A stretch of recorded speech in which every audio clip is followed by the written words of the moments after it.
They dressed her in silence long before they laid hands on her throat. A queen, yes, but not the kind carved from marble or myths. She was made of breath, blood, and defiance. And the world had no shrine for a woman who dared to look back at a king with eyes that did not lower. Anne Boleyn was not crowned with grace, but with warning her every word. A knife, her smile, a rumor, her womb, a war. There is no need for noise when a woman is to be unmade, no need for swords when whispers suffice. They did not burn her. Fire is too noble, too loud. They offered her something more intimate, a blade so sharp it boasted mercy, wielded by a foreign hand. So England would not dirty its own. And yet it was not steel that first killed her. It was the moment the air in the court grew still, when eyes that once bowed began to look through her. When the king's love soured into spectacle, she bled long before the scaffold, unseen. In the gardens of the Tower, the lilies bloomed too early that year, pale, trembling things like necks awaiting fate. The crows learned her name in whispers before the crowd ever cried it. They gathered not for justice, but to taste the sweetness of ruin. Anne Boleyn, the second queen, the false Eve, the serpent with a crucifix, she was never meant to survive the story she starred in. Her downfall was not a fall at all, but a slow, exquisite stripping. Not a plunge, but a plucking, feather by feather, bone by bone, until all that remained was breath and gaze and the echo of a woman who once dared to be more than ornament. And when the blade came, it did not silence her. It confirmed what they feared most. She moved like something not born but summoned, not touched but dreamt, a woman stitched from lace and ambition, breath threaded with prophecy, eyes alight with an intelligence the court mistook for danger. Anne Boleyn did not glide as queens were taught to do. She sliced through rooms with a presence that cracked silence like frost beneath the foot. Her laughter lingered too long in men's ears. Her voice dared too often to rise. In a palace soaked in incense and murmured obedience, she stood upright, unsweetened, an interruption to the script of docility. Her fingers were restless, even when folded in prayer, and her eyes wandered to places that women were never meant to gaze: power, direction, fate. The court was not built to hold a woman who did not ask permission, and so it began to bend under her weight, groaning like old wood beneath wet silk. Henry, swollen with desire and godlike in temper, did not love Anne in the way a man loves a woman. He loved her as a fire loves the wick, not to preserve, but to consume. He tore the sky itself to crown her, severed kingdoms, silenced priests, and conjured gods in his image just to reach her mouth. But what he touched, he feared. And what he feared, he kept caged. The court's breath held itself in place as she rose. Jewels dripped from her like condensation on a blade's edge, dazzling. Yes, but always threatening. The other women watched with eyes that measured distance more than admiration, and the men with the hungers of both predator and priest. Her coronation was not a celebration, but a warning carved in gold. See what a king will break to build his hunger. The queen's rooms in the palace were painted in shadows, even by day. Behind the tapestries, the whispers gathered like mold. Growing in damp corners, her belly is empty again. The king's eye wanders. Jane Seymour smiles too long. Her court ladies, loyal in posture, shifted like reeds in the wind, eyes down, ears open, words sharpened for other masters. Her chaplain lit candles that melted like time, slow and accusatory, while she kneeled longer than needed before cold icons that would never lift a finger in her name. Even the air within her chambers had turned once warm with new beginnings, now stale with expectancy. Every footstep outside her door became a question, every pause a verdict. She could not touch her own arm without wondering whose gaze had followed the movement. The queen who had unseated a saint, undone a Spanish lioness, who had birthed not a son, but a future rebellion in the form of a girl. This queen was no longer mistress of her fate, but a subject under divine scrutiny. England itself held its breath in her presence. The land remembered blood and rebellion, and its memory curled around her like a warning. When she rode, the peasants peered from hedgerows with eyes wide and unsure, was this their sovereign, or the witch the pulpit warned them of? Even her daughter Elizabeth, red-haired and flame-minded, seemed less child and more omen. Anne would touch her forehead gently, but even in that gesture there was something brittle, like touching the top of a candle you know will one day become a fire too vast to hold. The courtiers learned to smile with mouths only. Henry, once wild in pursuit, grew sullen in possession, eyes flickering like torches before they go out. He began to speak in shorter sentences. He turned his face away before hers had finished speaking. Where once he had hung on her words, now he searched her silences for offense. She spoke less, not from fear, but from the chill of knowing no sound could change what had already begun to rot. The court grew colder, rooms echoing not with celebration but with the click of prayer beads, the whisper of veils, the heavy rhythm of men pacing in boots too clean for battle. And in the corners, always the corners, the watchful ones gathered. Cromwell, hawk-eyed and ink-fingered, ever bending toward the gravity of the king's moods, who took notes not with quills, but with glances. The queen's enemies did not rise with shouts, but with stillness. They waited, not for her to err, but for the king's gaze to shift. And when it did, everything else followed like sheep toward the slaughter. The palace began to smell different, less like rose oil, more like parchment and blood. Servants walked faster, doors closed more quietly. Anne's own attendants began to speak with the soft tone reserved for the dying. Her bed felt larger, colder. The sheets held creases where her husband no longer lay. The nights pressed down harder, and the stars above the Thames blurred with fog and dread. Even the bells of the chapel seemed to toll more slowly, as if warning not of time, but of its ending. She prayed, but no longer to be saved. She prayed as one might whisper to a locked door, knowing it will not open but needing to speak anyway. Her dreams, once vivid with ambition, turned gray and slow, filled with corridors that led nowhere and faces that turned away. In the daytime, she dressed carefully, not for admiration, but for dignity, as if armor could be stitched into bodices and dignity could be powdered onto the cheeks. She laughed still, sometimes, but the sound landed flat in the rooms like dropped glass. Beautiful, but unsettling. Even the mirrors grew unsure of her reflection. She was still queen, in title, in ritual, but the throne beneath her seat felt splintered. And outside, the world sharpened its blades in metaphor. The tower stood watching across the river, its walls ancient and hungry. Birds circled not in song, but in orbit, as if waiting for the feast. Her enemies multiplied in silence, not new faces, but old ones emboldened. The very walls that once echoed her rise now drank in her isolation. Even the wine at the feast tasted redder. The court became a pageant of restraint bows that dipped too low, compliments that hid serrated truths, gifts with strings invisible but tight as nooses. She played her role with eerie calm, as if she had known all along that the crown was not hers, but merely a mask borrowed from time. The pageantry did not stop.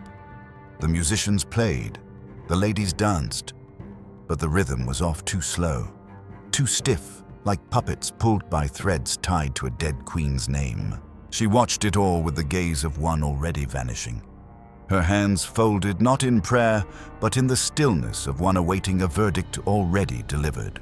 And as the walls of power closed in, as the tapestry of favor unraveled stitch by stitch, she did not cry. She stood. She wore her silence like velvet, She welcomed the cold like a sister, and the court, that same court that once choked on her brilliance, now lowered its eyes not in respect, but in relief. The fire had been too bright. Now, they could return to the dimness they understood, and still, she remained upright, sharp-edged, unyielding in her fall. A woman who was never meant to kneel, only to haunt. It did not begin with a scream or a blade, but with a silence so profound it curdled the air between glances. A stillness that spread like rot in fruit, invisible until it devoured the core. The queen did not know the moment of her undoing, because it came not as a blow, but as a whisper that changed its shape with every breath. The court did not erupt. It inhaled. And in that breath, names were gathered, truths rewritten, and loyalty bartered in dim corridors where justice never set foot. They came for her, not with fire, but parchment. Not with chains, but with ink that bled betrayal. Thomas Cromwell, the king's architect of ruin, did not scowl or shout, he merely bent closer to the king's shadow. And from that darkness, he harvested vengeance. He had watched her with eyes like still water, reflecting nothing, revealing less. She had wounded his pride once with a phrase too sharp, a gaze too dismissive, and men like him do not bleed clean, they seep. It was not treason they sought, but spectacle. Not guilt, but the illusion of guilt, which in a court of wolves is far more useful.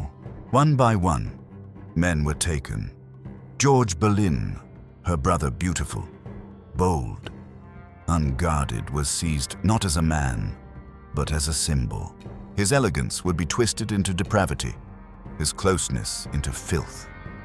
The accusation hung in the air like the smell of decay, unspoken but inescapable. Others followed Norris, Weston, Brereton, Smeaton. Names once toasted in halls now spat into darkness. They dragged Mark Smeaton, first a musician, a commoner whose hands had once played courtly songs, but now trembled under torture. He confessed, of course. Everyone confesses when their bones beg for mercy. His words were inked onto paper like blood into linen permanent. Staining. Anne's fate was sealed not by what was true, but by what could not be disproved. Her rooms were stripped, her papers taken, her jewels left cold upon untouched silk. The queen who once stood untouched now walked barefoot through suspicion. They led her to the tower, not as sovereign, but as sacrifice. She passed beneath Traitor's Gate, the water lapping beneath the boat like the sound of tongues wagging in secret. They made her wait in the same rooms where she had once prepared for coronation, a cruel symmetry. A palace turned prison by a turn of the king's face. She knew then, fully, finally, that there was no return. She asked only for black velvet, not to mourn, but to match the color of betrayal. And in the halls of power, her enemies feasted. Jane Seymour, demure and pale, drifted through corridors like a ghost too quiet to be feared. But in her silence, she reigned. Her hands, folded like a nun's, never touched the blade, but they held the king's hunger now, and that was enough. Henry, once her god, her flame, her destiny, now walked past her name as if it were a smudge upon the parchment of history. His silence was not absence, but erasure. He did not speak of her, for to name her would be to acknowledge her, and her existence had become too dangerous. She had given him a daughter, not a son. And in that single truth, the court found its reason. A womb that failed to deliver a crown was the most treasonous organ of all. In the days that followed, the court rehearsed the lies like lines in a play. Each face rehearsed grief, outrage, concern. But beneath it all, they waited for the axe like theater-goers crave a climax. The trial was not a reckoning, but a ritual. The outcome had been carved in ice long before the first word was spoken. Anne stood alone, dressed in dignity. Her voice did not tremble. Her eyes did not beg. She addressed her accusers not as a victim, but as one who sees the joke in the gallows, and that was her crime, not adultery, not incest, not treason, but audacity. She refused to be afraid. She did not unravel. She held herself like a chalice, filled not with wine, but with defiance. They called her unnatural, cold, cunning, but what else could a woman be when thrown into the fire and expected to burn beautifully? Her brother stood accused beside her, and in his eyes was not shame, but fury. Their blood, so intertwined, would now be spilled in accusation of sin. Anne did not weep for herself, but for the theater of it, the absurdity, the stench of men pretending to be gods. The crowd gathered not for justice, but for blood. The tower groaned with anticipation. The wind carried the scent of old stone and new death. And within the council chambers, the verdict was carved into silence. Guilty of everything, of nothing, of being too much, of being Anne. The scaffold was built swiftly, as if England could not bear to wait. As she awaited her end, she wrote letters, or tried, though most were confiscated, unread, burned. Her words were dangerous. Truth always is. They placed her in white on the day of execution, a mockery of purity, or a final insult. No one knew. She ascended the scaffold with steps unbroken, eyes clear, spine unbent. The crowd watched in a hush, not of reverence, but of shame. Even they, drunk on cruelty, felt the weight of the page turning. She knelt before the sword, not because they demanded it, but because she chose the pose of her end. A Frenchman had been summoned, for he used a sword, not an axe. It was said to be cleaner, more merciful, but mercy, in this case, was a performance. She whispered a prayer not to God, but to something older, something that remembered every woman betrayed by kings.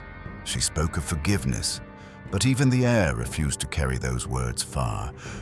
The wind turned, the sword lifted, her eyes were still open, and then she fell, but not down. She fell into legend, into myth, into a silence so dense that it still rings beneath the stones of the tower. Her blood did not vanish.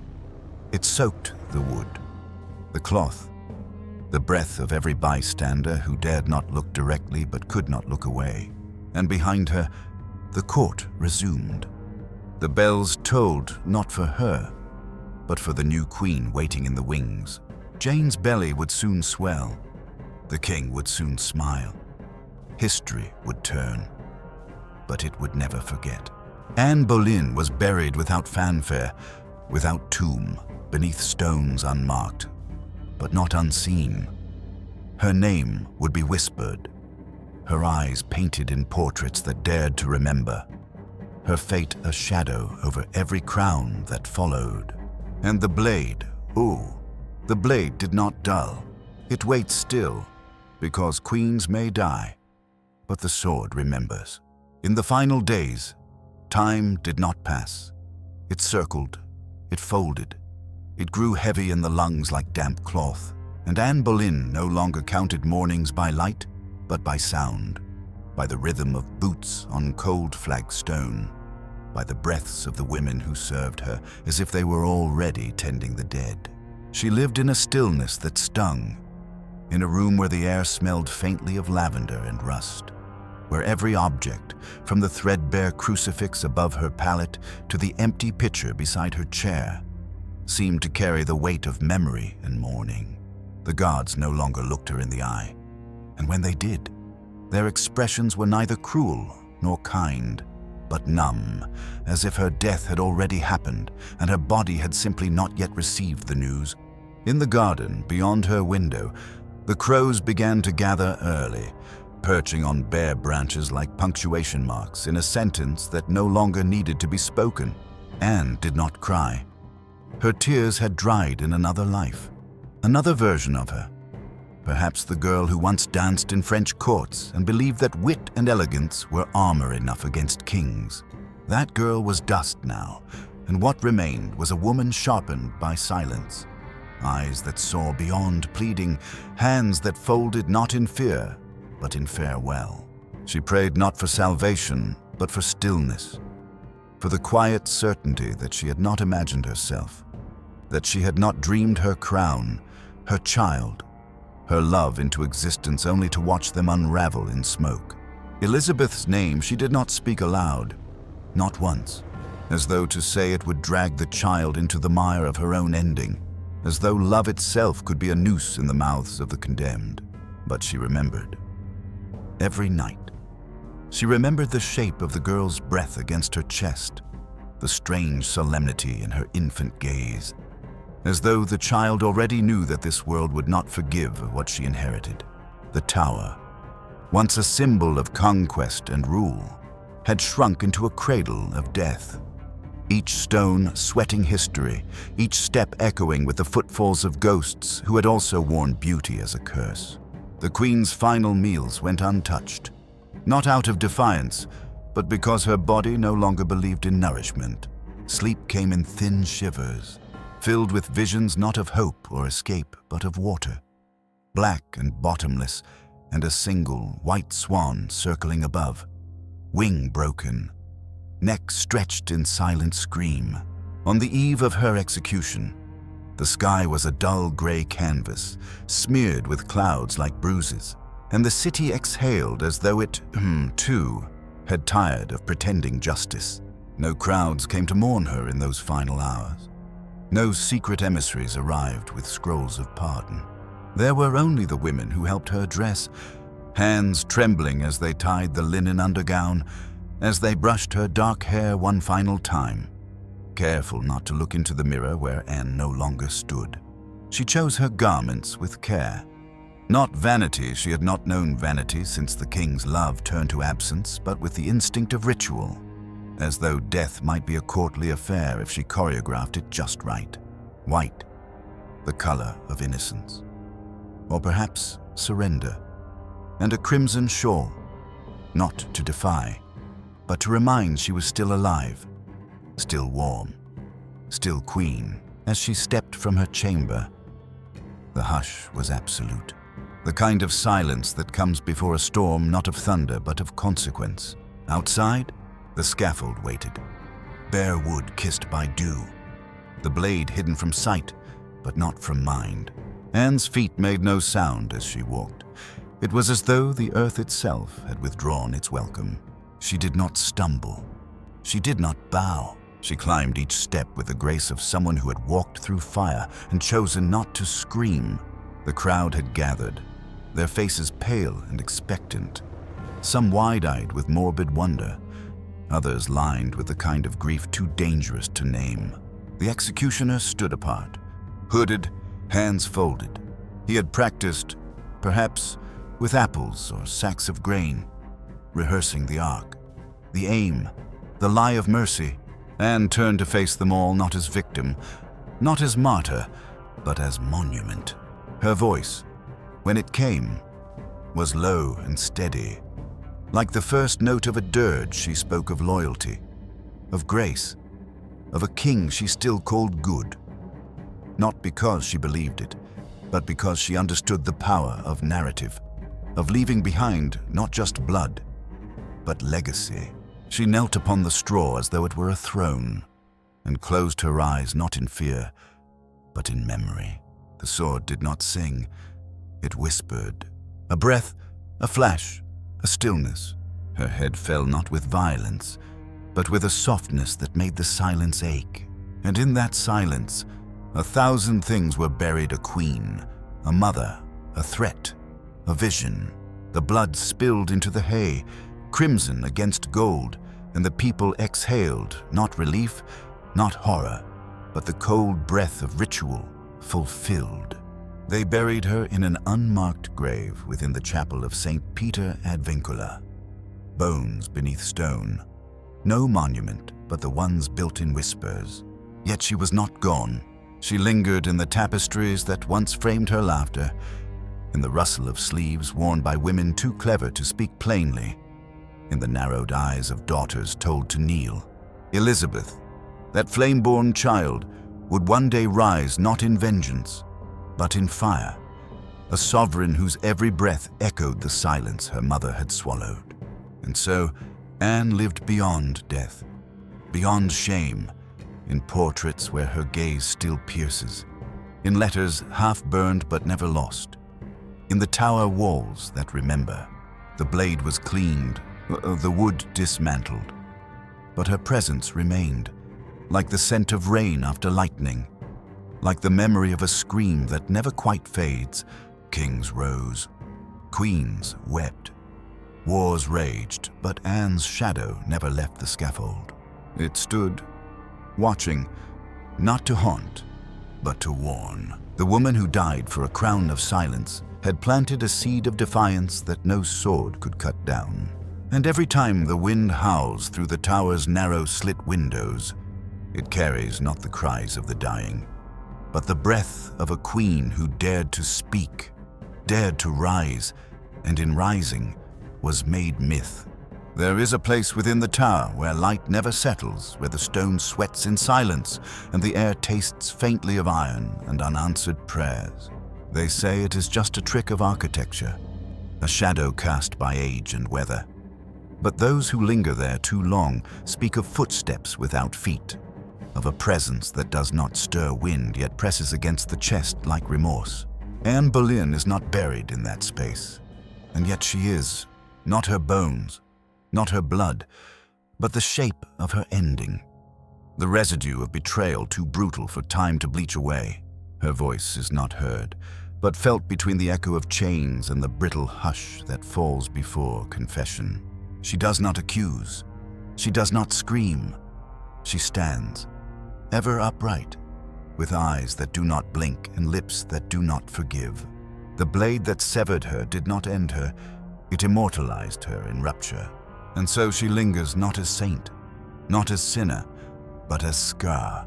A crown once forged in desire became a noose.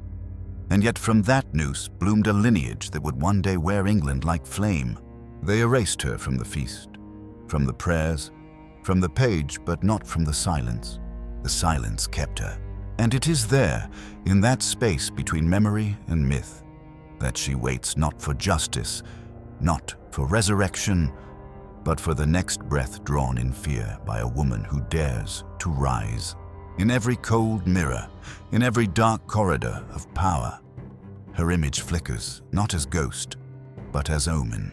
Because queens may fall, but their shadows remain, and some shadows never kneel. They simply return, again and again, until the silence is full.